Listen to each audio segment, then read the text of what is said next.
Hey everybody, welcome back to Red Road Paranormal. My name is Kristina Bloom. I am a descendant of Alaskan Natives, a psychic medium, a paranormal investigator, and currently tribally unaffiliated. I have my partner in crime here, Bobby Resnick Calkins, so I'll let him introduce himself. Hi everyone, I'm Rez, enrolled member of Stockbridge Muncie Tribe, Band of Mohicans. I'm also a paranormal investigator and cryptid investigator with Cryptids and Anomalies in the Paranormal Society. And today we have a special guest, Allison Jorlin. How you doing, Hi. Allison? Hi, Great. Allison. Great. Glad to be here. I'm Allison Jorlin. I'm the tour developer from American Ghost Walks. And I'm also a paranormal investigator. So I am a professional weirdo. I work full time. Yay! I work full time investigating the paranormal and tracking down stories and then putting them into ghost tours, which you can be part of at americanghostwalks.com. Excellent. I always Awesome. forget to say I am also a member of the Adirondack Park Paranormal Society. That's my Oh, paranormal group, and I always forget to mention that. Sorry, guys. yes, and I am non-native, and I'm not as Irish as I look. Yeah, I'm just kind of a European mutt, but I have worked with tribal communities. I was a teacher at Indian Community School for 13 years, and that really opened me up to uh, to the experience of Native people. And being that I'm also very into the paranormal, I think that there's some untruths that paranormal investigators uh, commonly are subject to. I think it's just part of cultural misunderstanding in general. I don't think that the paranormal people in the paranormal in particular are have anything uh, any ill will towards Native people, but I just think that maybe they don't know enough, Right. and that there's a lot of learning that needs to take place in the paranormal community, uh, in terms of a lot of things, but also in terms of Native people. And instead of talking about Native people as these mystical brown people that uh I don't know. I that find Res to be pretty mystical. I'm just saying. yeah, but I mean not all Native people are into the paranormal. Right.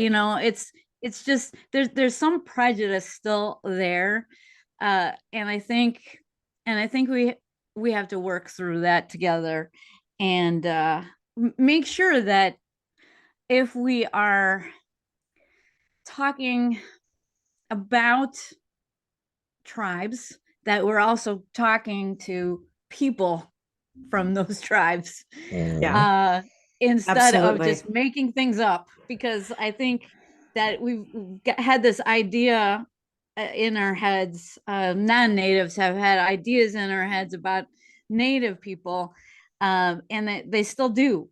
And I think that it's best if everybody comes together. I know it can be hard to reach out to Native communities if you're non-native, but I think those walls need to start being broken down, um, so that everybody can have more facts.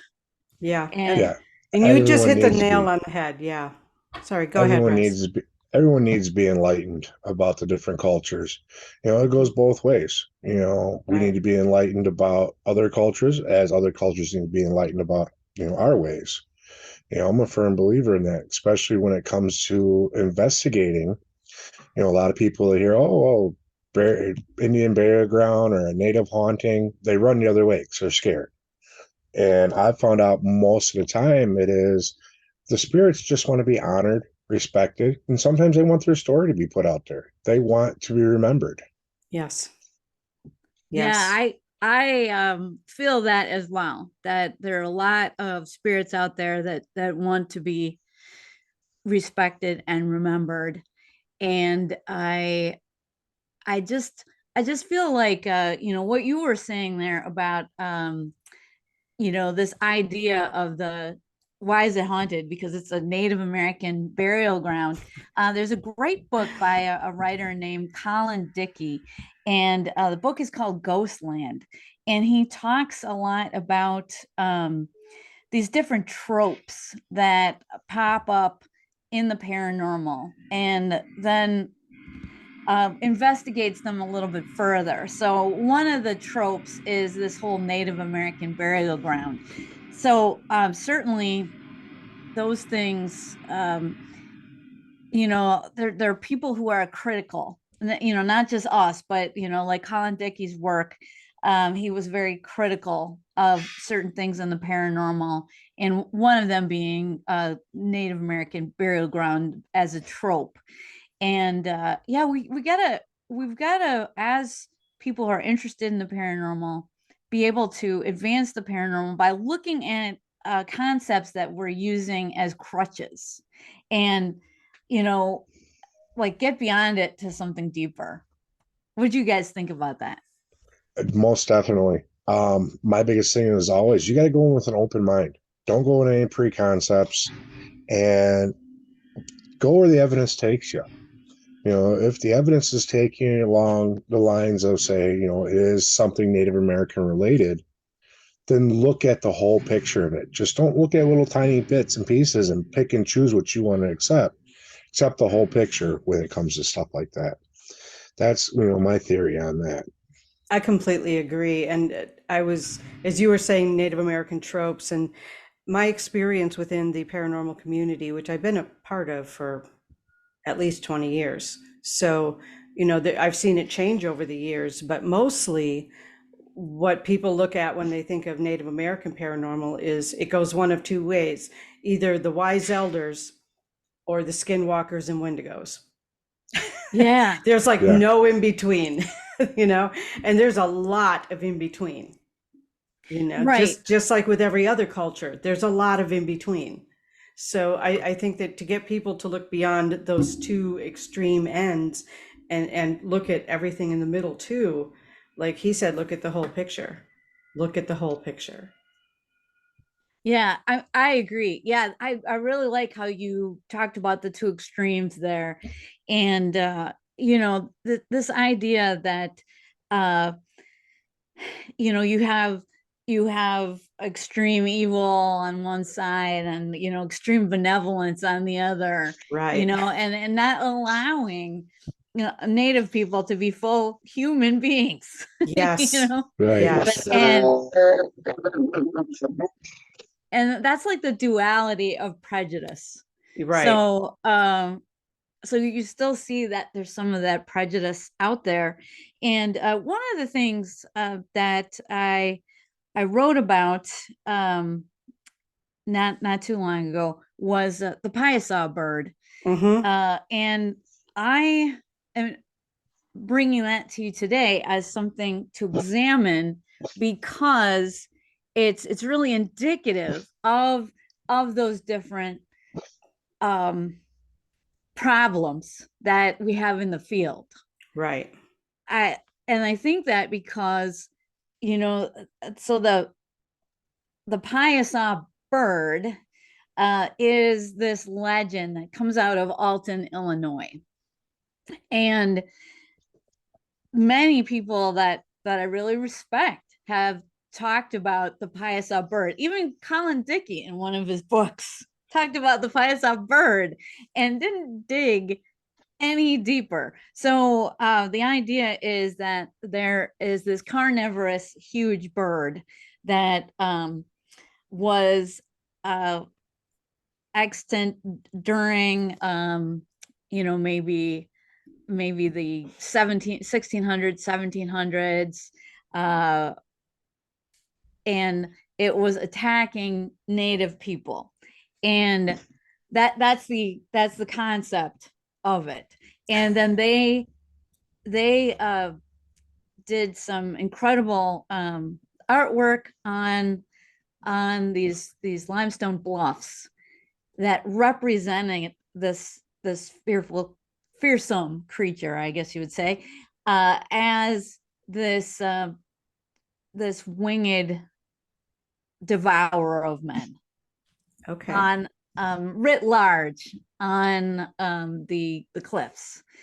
Now that's the legend, and there is a reproduction of the Piasa bird in a different location, and it clearly today shows a bird, but again, it's in a different location. It has undergone different incarnations over the years, even at this different location, and because it has been there since the 1800s. The modern view of it, but when French explorers were coming through, they saw something different.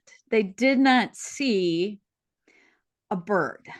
They did see native art on the cliffs, but it was of two creatures, and they didn't have wings.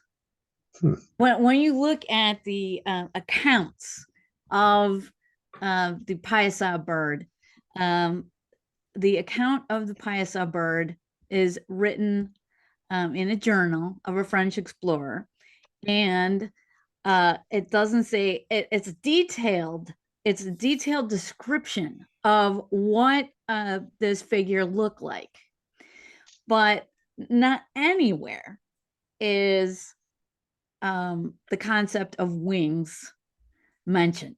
So how could you put so much detail about the scaly fishy body and I'm sorry. It's my bulls over here barking. Hold on. Oh, okay. I thought you guys said something. To say, I don't think I said anything. Oh no.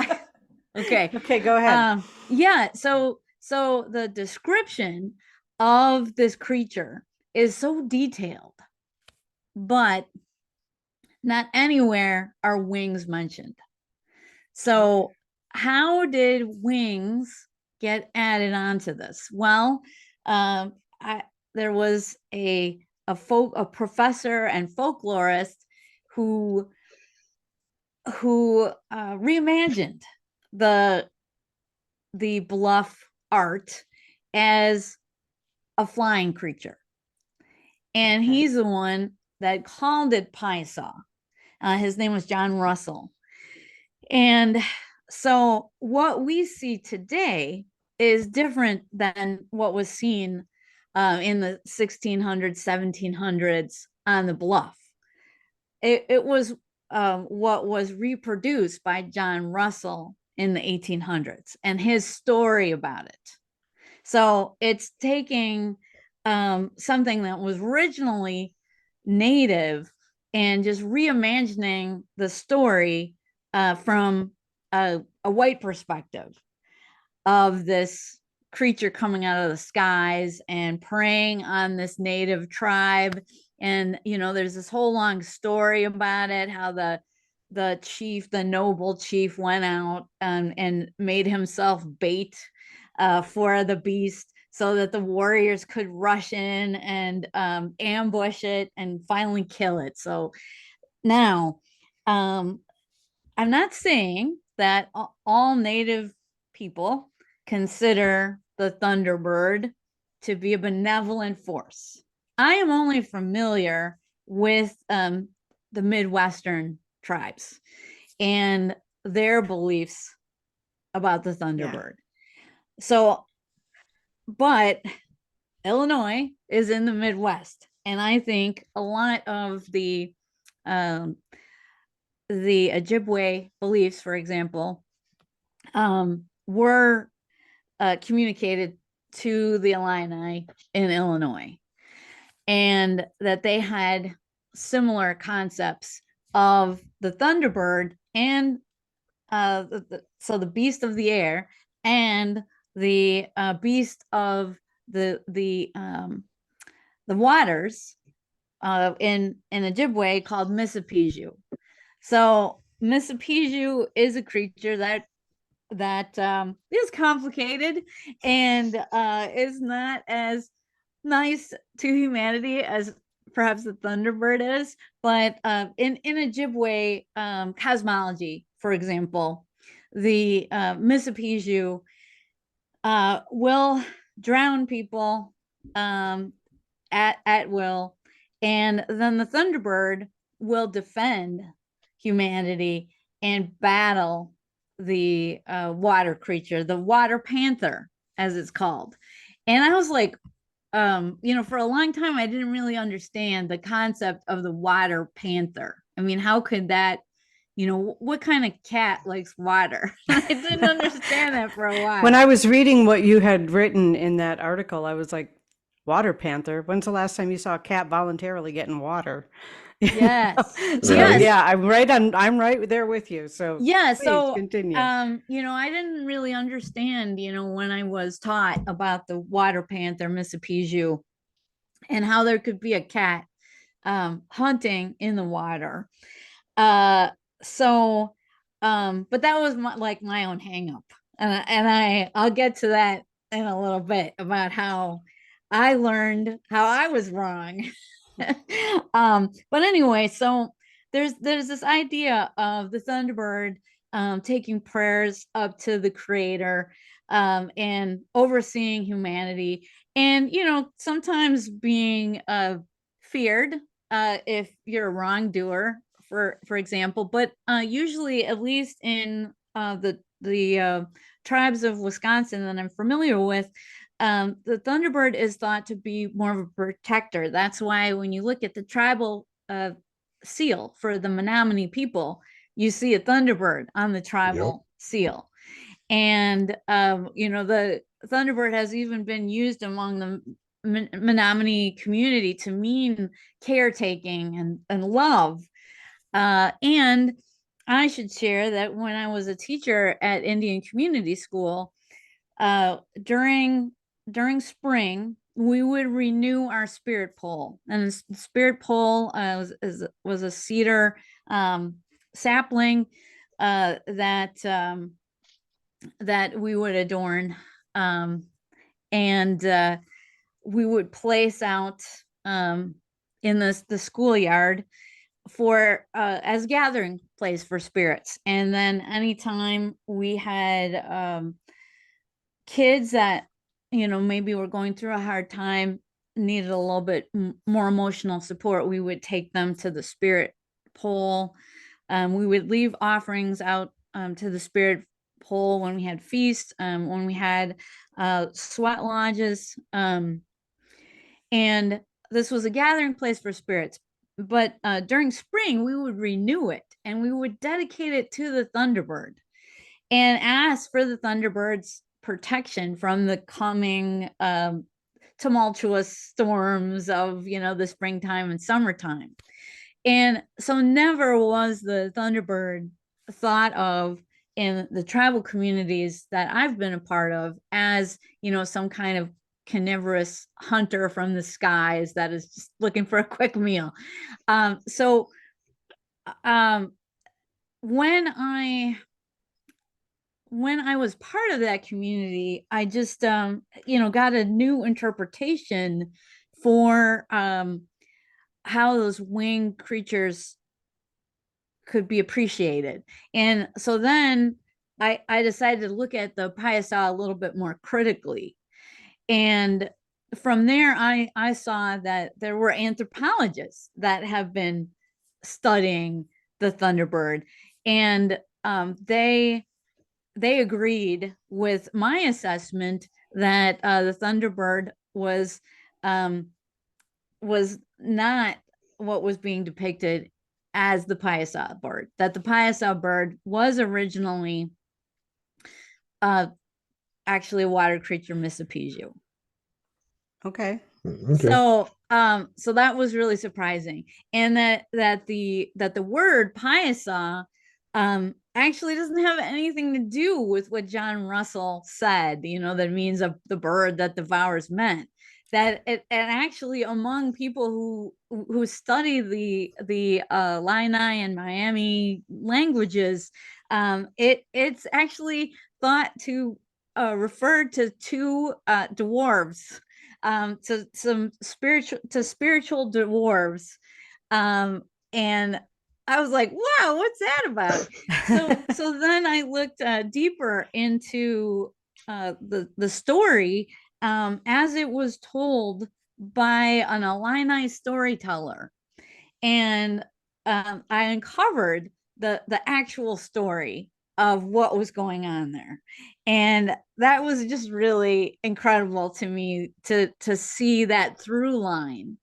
But so as the story goes, there was a hero among the Illini people, and he uh, he came upon this area of the river where people were drowned often, and he was captured as well by this water creature, the water panther. And the water panther took him down to its underwater lair, and then imprisoned him with a bunch of other people, that this was essentially the water panther's larder.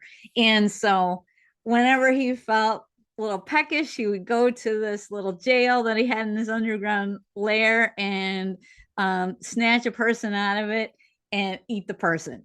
And so somehow, I don't know exactly how they fooled him, but I think maybe they found some quantity of the hero of the story found a quantity of gunpowder, and they were able to make like a kind of a scarecrow type figure filled with the gunpowder, and the water panther wasn't looking very closely when he snatched this next person, who actually happened to be that decoy filled with gunpowder, and gobbled them down. And then at some point, the hero was able to spark a fire and blow up the underwater panther. And then he had this sweet underwater lair all to himself, until these two dwarves came and kicked him to the curb and stole the lair for themselves. So that's how the dwarves are involved. But anyway, I'd be pretty pissed about that myself. Go through all that to get a nice little bachelor pad going, and next thing you know, you're right out of here. And this is the traditional story, which has a lot of humor in it, and and sometimes people don't expect this the humor of these native stories, or understand they're just not from the culture where these stories in which these stories were written, so they don't understand a lot of the allusions, or they're just, if you're not of the culture, maybe you don't get the story. But and I have been surprised by humor too, like you were just mentioning the Wendigo a few minutes ago. Mm-hmm. And how one of the ways to defeat the Wendigo was through the weasel. I don't know if you know about that story,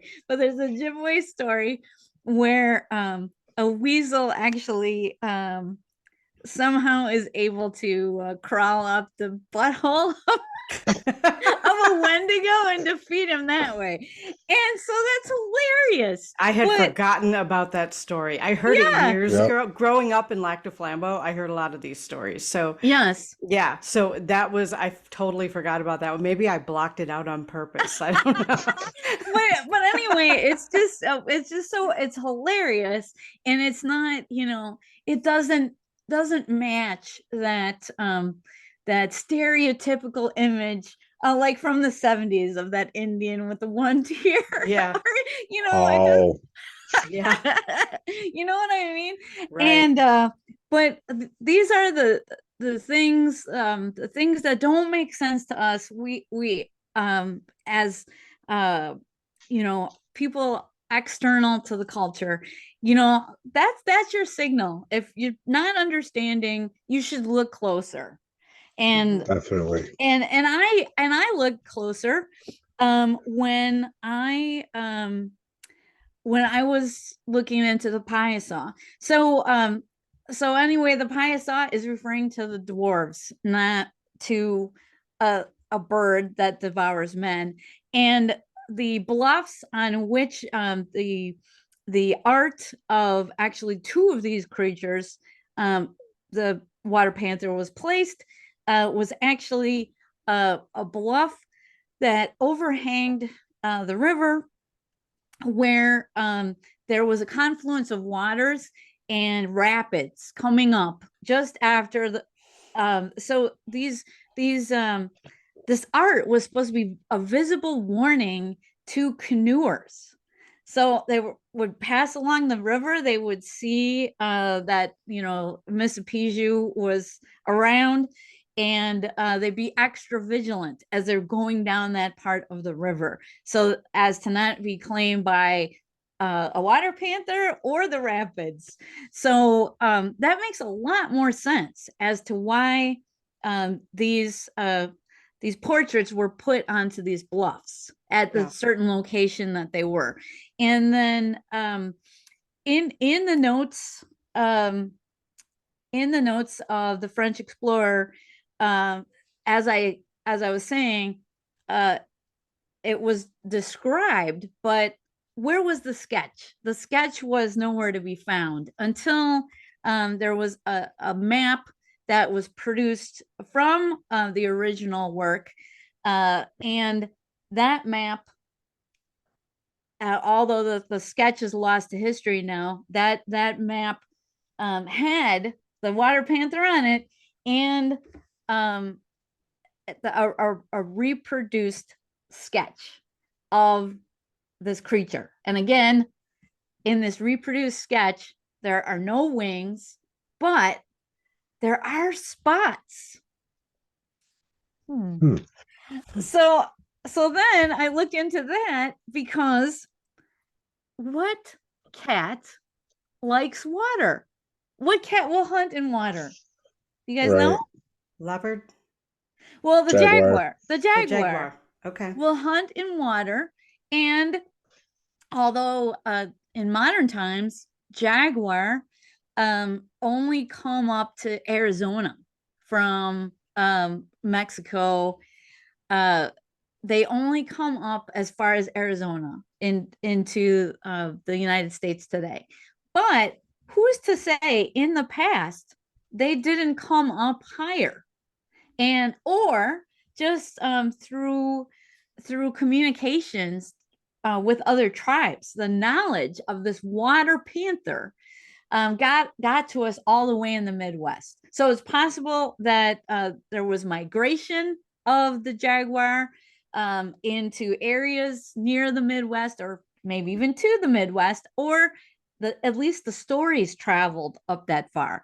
And the idea of a cat that hunts in water was, you know, really, really evocative to the people, and so they put them into stories. And so to me, that was like, wow, a lightning bolt kind of moment, where I was like, oh, that makes sense. That makes so much sense. I was like, what is this water panther thing? It's so dumb. And then I was like, no, it doesn't. It teaches you about history. It's history coming down to you, so that you know that the jaguar perhaps had a larger range, or, you know, the communication between different tribes throughout the United States has been vastly like not appreciated, I guess, not appreciated for the network that it was. and how much knowledge was transferred throughout the United States. Or whatever people called it at that time. But what we now think of the United States. So my whole thing has always been about, let's learn as much about history and the way things were as we can, and break down our modern understanding of things, and not just apply our own socialization or our, growing up in a certain culture. But like you were saying, we should be able to get beyond that and break down these ideas and not go in with preconceived notions. Or when we have preconceived notions, even dig a little deeper to be Right. like, well, why do I think water panther is so ridiculous? Maybe I need to look a little closer. And I did. And so I found out all of this stuff about how the Piasa isn't a bird. And then I went to JSTOR, which is the Journal of Folklore, of the American Folklore Society. And they have a great repository of all these writings from the sciences, the soft sciences. And you can just go to jstor.org, I think it is, and access like 100 articles every month for free. And Nice. I didn't do that when I was preparing to write this article, because if I did, I would have seen that somebody wrote almost the same article in 1973 that the Piasa is not a bird. So, but it's okay, because I learned a lot in the research that I did independently. But then I was able to see that somebody had already done that research in 1973. So I'm just saying there's a lot of resources out there, be it talking to people in the different tribes, or looking into anthropologists and their discoveries, or looking onto JSTOR, and just getting different perspectives, and just reaching out in all directions for these connections. And I think it'll help us to appreciate each other and the phenomena a lot better than we have in the past.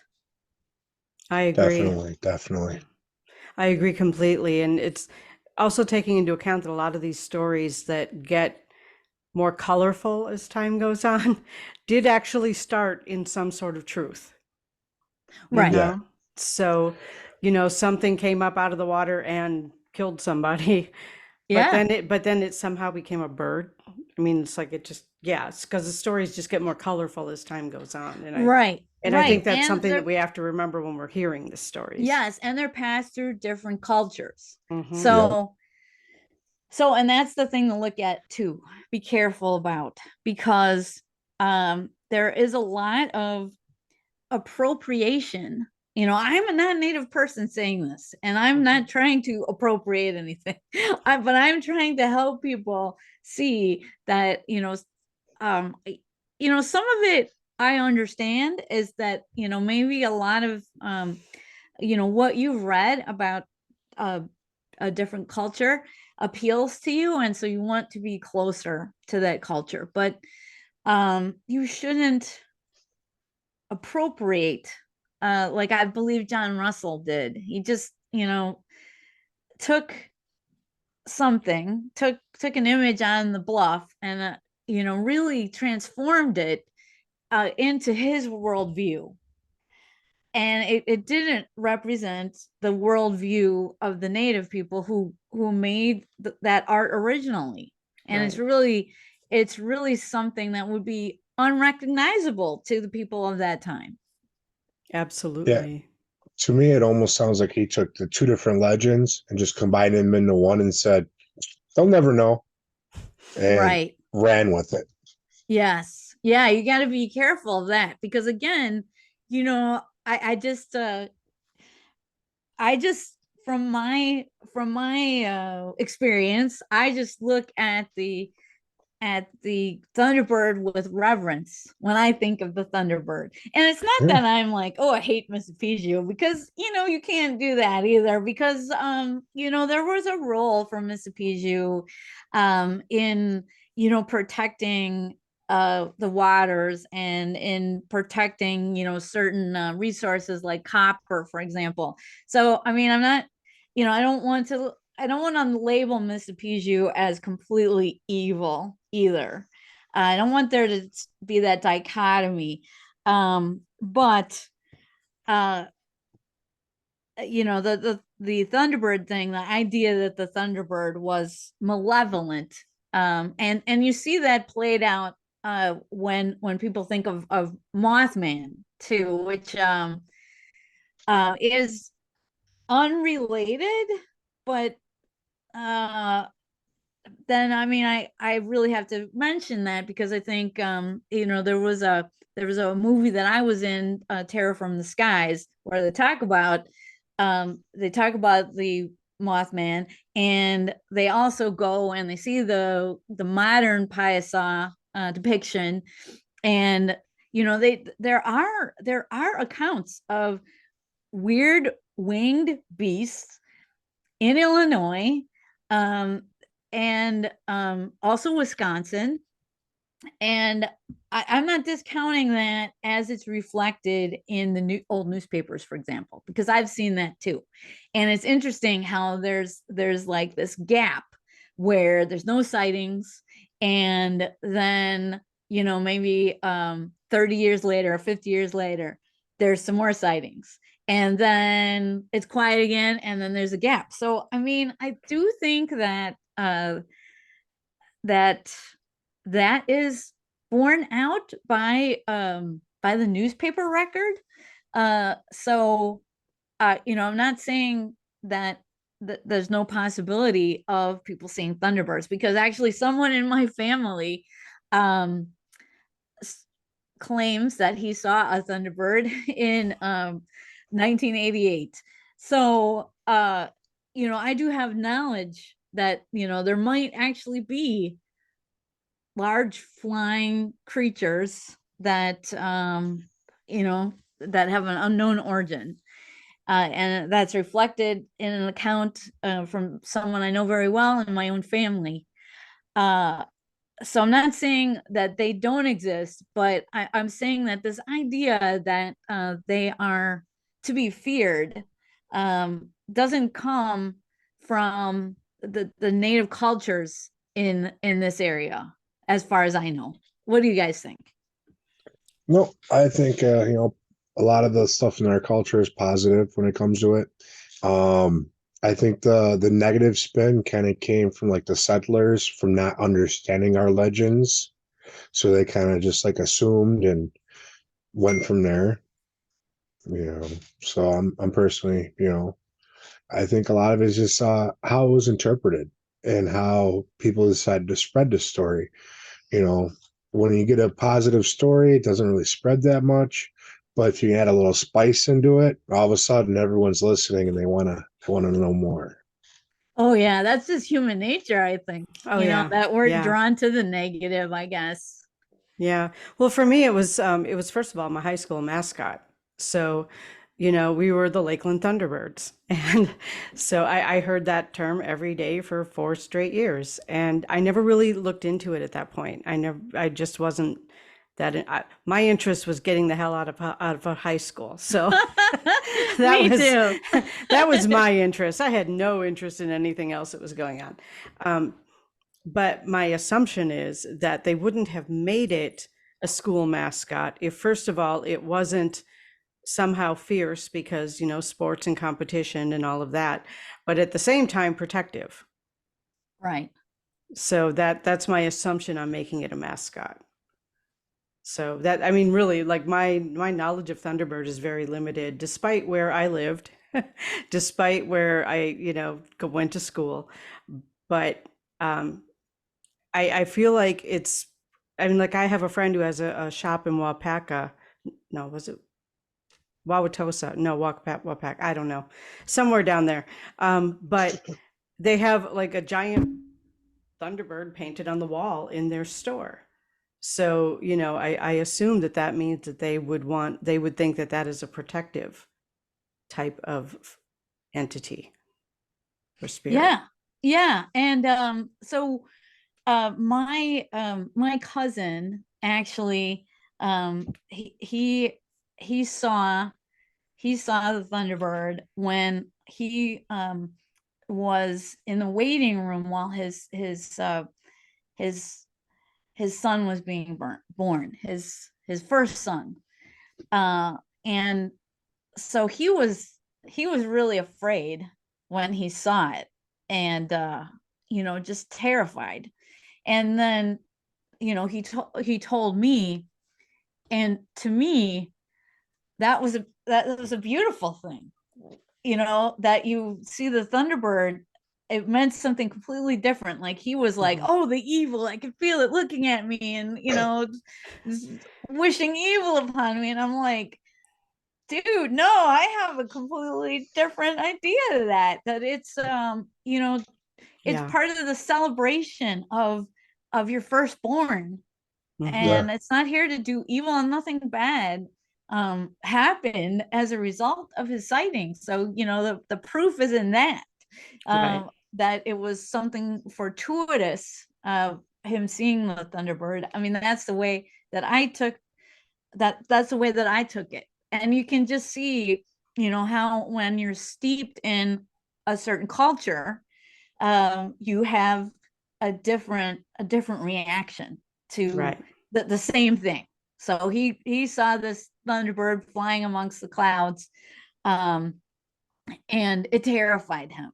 And to me, that was a good omen. That was triumphant. And so that just goes to show how much culture plays in to our interpretation of paranormal events, or any events. Right. Right. And And our interpretation comes from our own filters. You know, how were we raised? Who are the people around us? What did we learn as a child? What is our religious influence? All of those things come into how we perceive anything paranormal. yeah, Most definitely. Yeah. and I think we need to view ourselves, step out of ourselves and get meta about it, and see what is happening, like what is behind our reactions, to question, to be reflective. I think that's what that would really help the paranormal community if everybody who's hearing this would just make that small change. Is step outside yourself and think about the influences that govern your interpretation of your sensory devices. So Right. you have like this matrix of devices to investigate with. The human body is a miracle in that way. But you have to watch your interpretation of those sensory inputs. I completely agree. Yeah. I've been asked several times, as a paranormal investor, what's your favorite piece of equipment? My first answer is myself. Always. Every time. Always. It's, you have to learn to use that with conjunction with the modern day equipment. And when both of them are giving you the same answers, then you kind of know you're onto something. Right. I agree. We're preaching to the choir here today. Yes, we are. Yes. Yes, we are. Yes, we are. But there are paranormal groups who don't even want people who aren't using equipment. Like they don't want mediums. They don't want spiritualists. They don't want spirit sensitives because they want empirical information. Well, here's what I bring to that is, first of all, you can't sometimes get people who are still in bodies to repeat the same thing 3 times to follow through the scientific what is that called? The scientific whatever you set up. Method. That's the word I couldn't think of. Yeah. So how are you going to get a spirit to do the same thing 3 times to prove your hypothesis? You're not. which is why there's no scientific proof that spirits exist or that ghosts exist, because it doesn't follow the rules. Yeah. Very much so. Yeah. And my personal belief is if you have people who are spirit sensitive, people who are mediums, they can give meaning to the information that you're getting. It's context. We can give context to what the machines are saying. That's Yeah. my interpretation. Yeah. So our making of meaning, Mhm. that is something that is so important to humans. Right. But it does have to be looked at Mhm. because we all have different cultural influences Yes. that we need to be aware of when we're operating. Absolutely. And Definitely, yep. I think anytime anybody hears about a native story, or something related to a culture that you're not a part of, you need to look deeper. You need to be very critical of the source of the information and see Mhm. how deep you can dig to get something authentic, an authentic cultural interpretation of something, because otherwise you don't know what you're looking at. Right. And you're going to make a lot of mistakes when you just are coming at it from a completely different perspective. So that's all I'm suggesting to people, that if ever in the paranormal field you come upon something that crosses into native territory, you should be super critical about what your interpretation of that is. And you should see if you could reach out to the tribe, for example. But again, not everyone in a native community is going to be interested in the paranormal, just like in Right. any other community. So you have to be Absolutely. I agree 100%, because yeah. Yep. people are people, and regardless of the color of our skin or our cultural heritage, yeah, people are people. Some will be interested in this and some will be interested in that, and it doesn't really matter. Right. Not everyone is going to be following the red road ways in Yes. native culture. Yep. And yet there are a number of people that I know from other cultures, not just Caucasians and Europeans, but some native Africans, some of the, that follow the native ways as well. So, Right. there's making assumptions is never helpful, I don't think. Right. And Yeah, it's really hard not to make those assumptions, it because it's is. like baked into us from when you're even a little kid, all the TV shows you watch. How many TV shows have I seen where a native person walks in and then you hear the native flute in the background, or you hear like a hawk cry or whatever, and I'm Right. like, come on. Because okay, uh, I spit in a tube and I did the 23andMe thing, and I found out that I'm mostly Polish and German.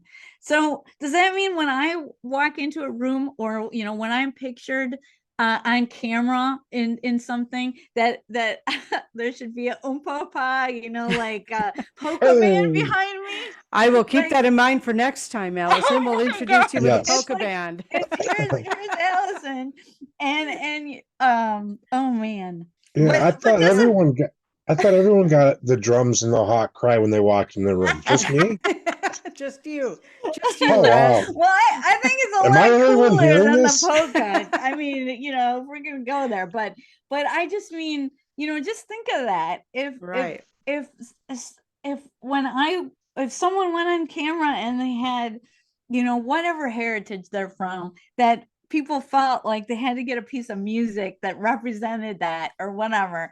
And then for me, it's like roll out the barrel. And they give me a big frothy mug of beer or a stein with beer in it. Yes. I don't even The big drink. glass boot. Yeah, a big glass boot. You know, Yes. it's like ridiculous. I agree. Yeah. How we treat cultures that, you know, maybe weren't in the mainstream, and that's going to change. I mean, you know, people are that were minorities are, you know, not, they're not always going to be minorities, and but we have to really look at how we view the views of or the perspectives of minorities, and be careful that we are treating them just like we would treat any people. Yes. You know, you can't go by stereotypes. No. When I was just saying, as you were talking too, I mean, if you think about like shows and movies, someone who is from Mexico or South America, they come in, what's the first thing that they're playing? You know, the music that's playing Yeah. in the background is mariachi, you know? So Yep. it's like, why do we do that? That's rude. Right. And That's rude. yeah, because it's like, so what allows a certain culture to assimilate more than another? So I think that's why, you know, I don't, when people picture me on camera, they don't have the papa in the back. Right. Because, you know, somehow the cultures that I'm from have been accepted in some way. I don't know what the process is, or, you know, how this this assimilation happens, but, you know, now we've been assimilated into the whatever the predominant culture is. But, you know, I think about because, you know, my stomping ground are, you know, those old newspapers. When I'm, you know, I do a lot of different types of research, but I always look in old newspapers for my job. So I'm able to see a lot of the prejudices that were present, you know, like in the 19th century, for example. And I do think I have some Irish in me. I looked at my report, and now it changed. It used to be that it was Irish and English, and now it's like, maybe you're not Irish, maybe you're Welsh. I don't know. I'm 15% British Isles. But anyway, Hey, when I I got a looked, splash of Welsh in me. yeah. But when I looked at, you know, the old newspapers, you know, when it says Irish, you know, don't need to apply and stuff like that, you know, Mm-hmm. it's like, people thought that the Irish were all a bunch of drunks, and That's what they thought thought about They're us not? too. They're not? Really? no.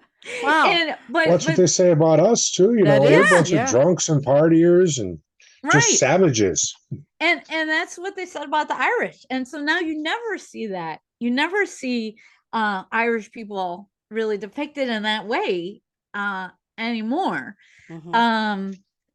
And even though, well, okay, we do have St. Patty's Day, which is a big bar holiday.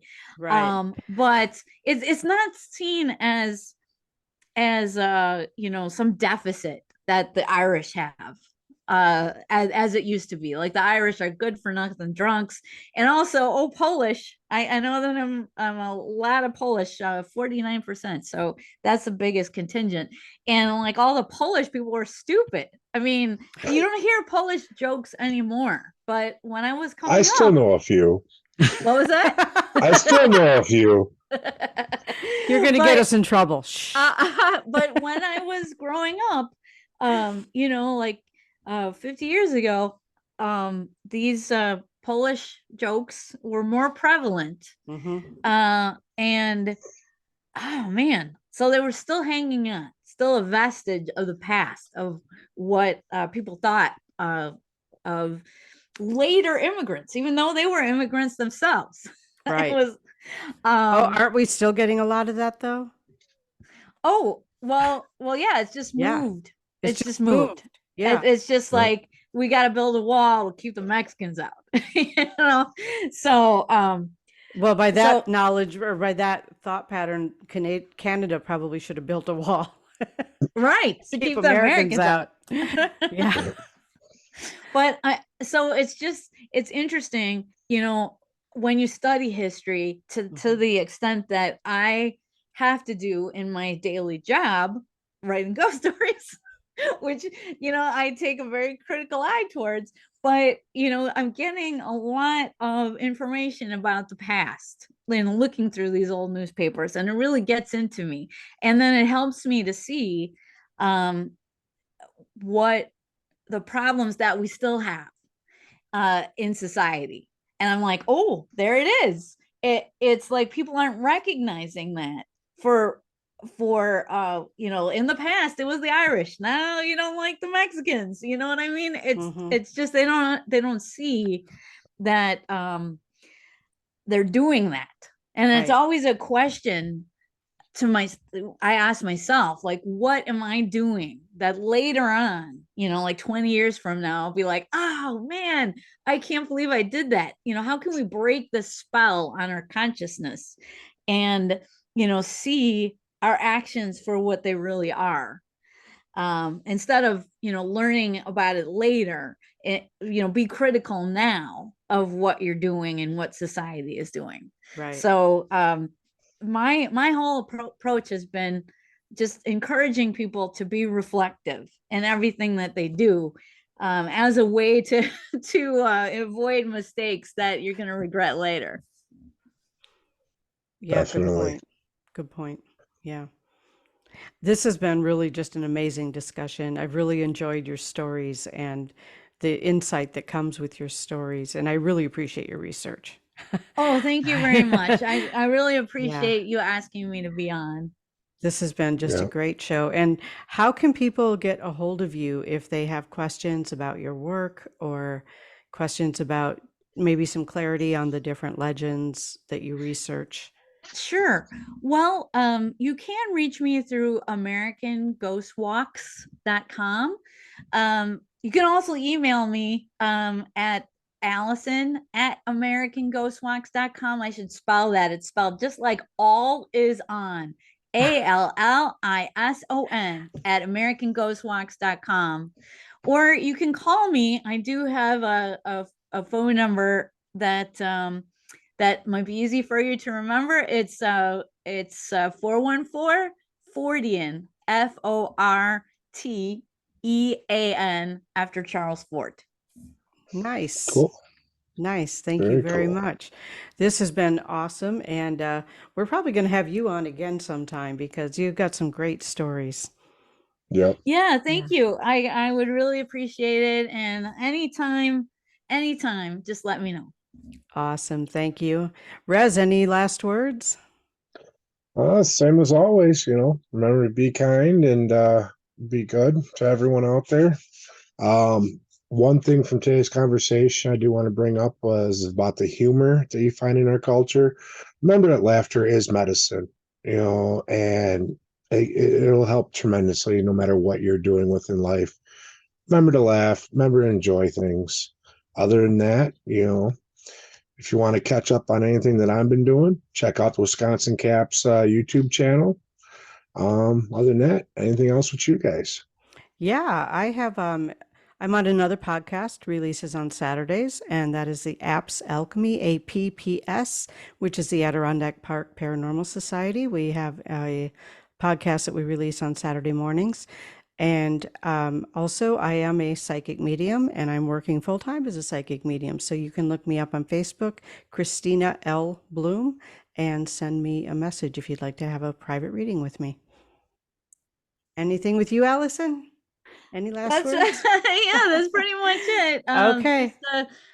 I'm the professional weirdo as well at americanghostwalks.com. I like Just that. Professional weirdo. That's awesome. yes, professional I love it. weirdo researching all types of supernatural stories. But the mainstay is ghost, of course, but I do love cryptids and UFOs.